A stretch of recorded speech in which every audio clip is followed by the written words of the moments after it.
Still using hormone pills, patches, or creams that barely seem to help? You're not alone. Millions of women are prescribed the same solutions. Swallow a pill. Stick on a patch. Rub in a cream. Then wait. Wait for energy to return. Wait for sleep to improve. Wait for the fog to lift. Wait to feel like yourself again. But for many women, that moment never comes. They stay tired. They stay bloated. They stay anxious. They stay disconnected from their bodies. Quietly, they begin to wonder if this is just what getting older feels like. But here's what almost no one explains. It's not just about hormones. It's about how those hormones enter the body. Delivery matters. Most conventional hormone therapies for women rely on oral pills or transdermal patches and creams. Oral hormones must pass through the digestive system and liver before reaching circulation. Along the way, large portions are metabolized or converted into less beneficial forms. Patches and creams depend on inconsistent skin absorption, influenced by temperature, hydration, and even where the product is applied. By the time these hormones finally reach the bloodstream, only a fraction remains active. That's not a small detail. That changes everything. Because when delivery systems are inefficient, women don't just get weaker results. They experience unstable levels, side effects, and ongoing imbalance. Sleep stays disrupted. Mood fluctuates. Energy crashes. The body never fully stabilizes. Yet most women are never told this. They're told to give it time. They're told it's normal. They're told to manage stress better. And slowly, they start to internalize the idea that feeling exhausted, foggy, and disconnected is simply part of life now. Let's pause for a moment and ask a difficult question. When men experience low testosterone, fatigue, low motivation, or depression, what usually happens? They're offered targeted treatment.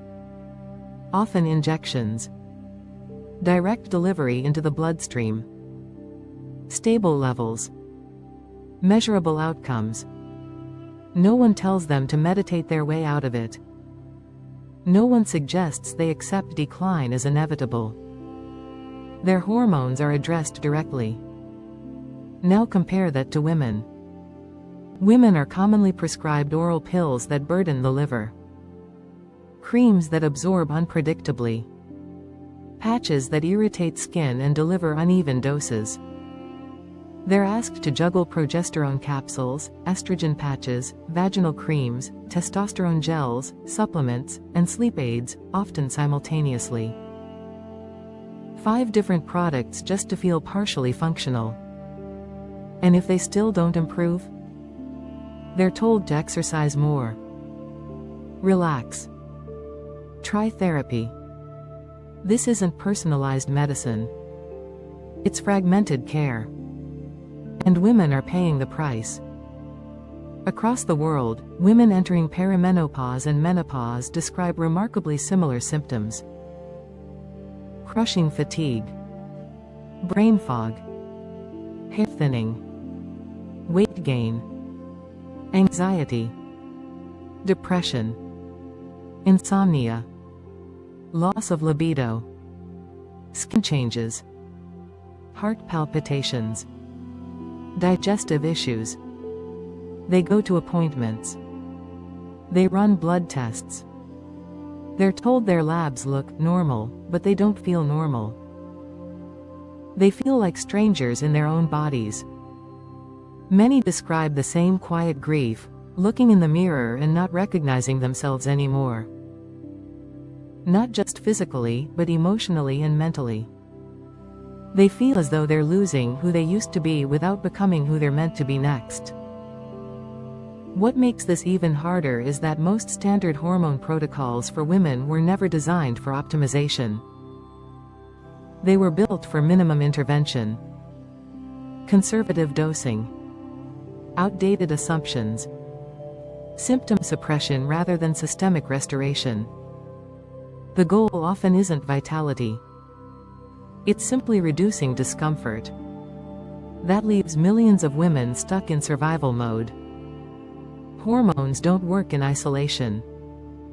They interact with the nervous system, metabolism, immune function, and stress response. When delivery is inconsistent, everything downstream suffers. Sleep fragments. Inflammation rises. Mood becomes unstable. Energy collapses. Instead of addressing the system as a whole, women are given piecemeal solutions. A pill for this. A cream for that. Another prescription when side effects appear. It becomes an endless loop. There is also something most people are never taught. The vaginal wall is highly vascular. Substances delivered there can enter systemic circulation while bypassing first-pass liver metabolism entirely. Historically, vaginal hormones were prescribed in extremely low doses for local symptoms like dryness. Because of that, many clinicians assumed vaginal delivery only worked locally. But that assumption was based on microdose products, not therapeutic formulations. When hormones are delivered in meaningful doses through this pathway, measurable blood levels can occur. Systemic effects follow. Improved sleep, clearer thinking, stabilized mood, healthier skin. Yet this route remains largely overlooked, not because it doesn't work, but because it challenges long-standing models of care. Meanwhile, in online communities and private support groups, women share strikingly similar stories. One woman describes years of anxiety and night sweats that eased after changing hormone delivery methods. Another talks about hair regrowth she didn't even realize she had lost. Others describe waking up one morning and thinking, "I feel like myself again," not euphoric, not artificial, just normal. Some sleep through the night for the first time in years.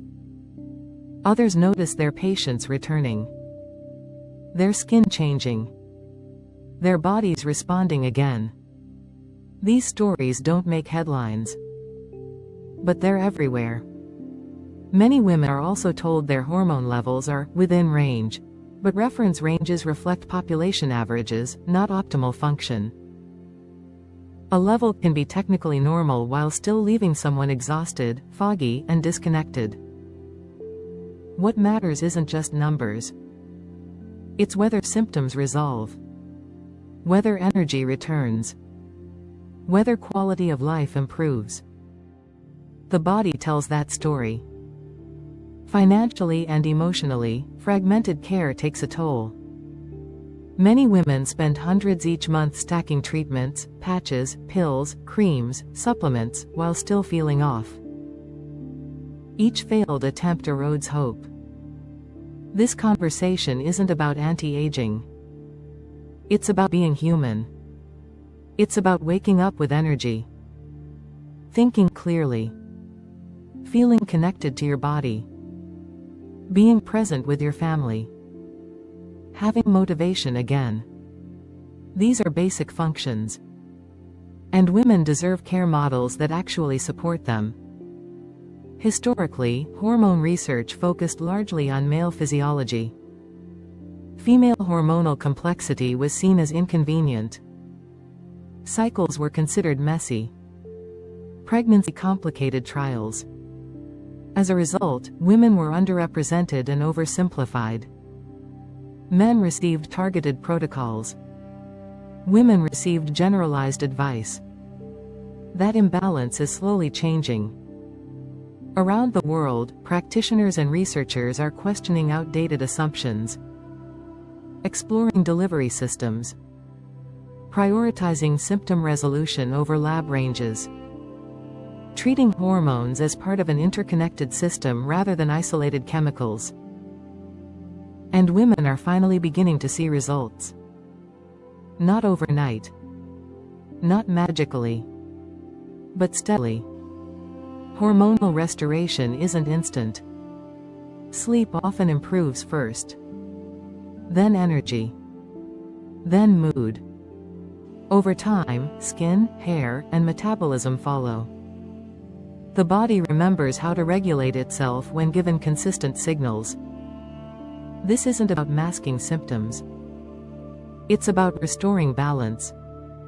If you've tried everything and still don't feel right, you're not broken. You're not lazy. You're not imagining it.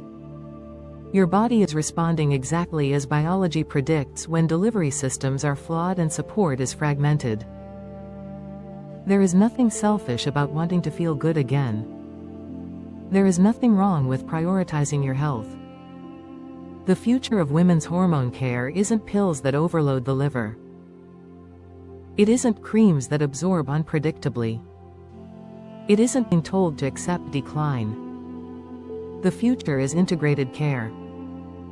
Thoughtful delivery. Individualized dosing. Whole body understanding. Most importantly, it's listening to women.